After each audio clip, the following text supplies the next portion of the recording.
So saw this on 6 Buzz. That's a number 6, IX Buzz, right? And it's Poilievre and Anna, his wife, just asking questions. She was asking them a few questions. It's only about 6 minutes long.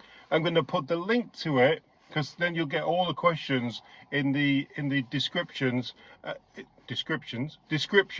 and then what you can do is go there and you can watch the whole of the video. But I just wanted to show you this clip from the video where Anna asked Poilievre, "Why do you want to be Prime Minister of Canada?" I watch a little bit of UFC on my YouTube. You do, you like that. So tell me, why do you want to become Prime Minister? It's pretty simple. I basically want to give people what I had. Very simple deal. You work hard, you get a great life. And that used to be how the country worked. You could get a decent job out of school. You could get a down payment by the time you were 26, 27. That's what I had that chance when I was a kid. I started from pretty humble beginnings and got to where I am. I just want everybody else to have that chance. So that's why I'm doing it. Sounds like common sense to me. Pretty obvious, isn't it? He wants Canadians to have what he had when he was growing up.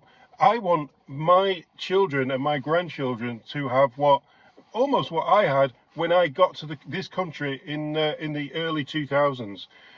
Canada was going great. We had immigrants coming into the camera. It's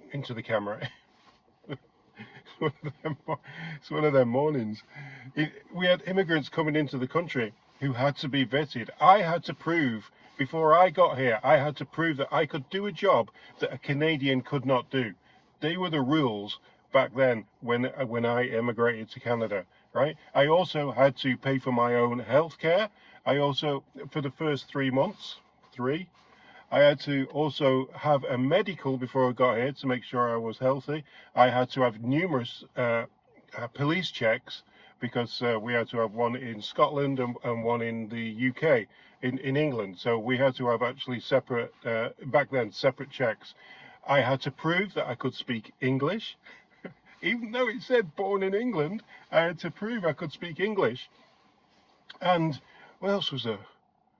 Oh yeah, I had to have a job. I had to have a job to go to when I got to Canada. Yeah, that's the immigration system that I came over with. And yeah, I think it should go back to that. You should have to adhere to those things to get into Canada, not just walk across the border and say, "Trump's bullying me. Can you give me some money to live in a nice hotel somewhere?" Yeah. Okay, guys. See you on the next one.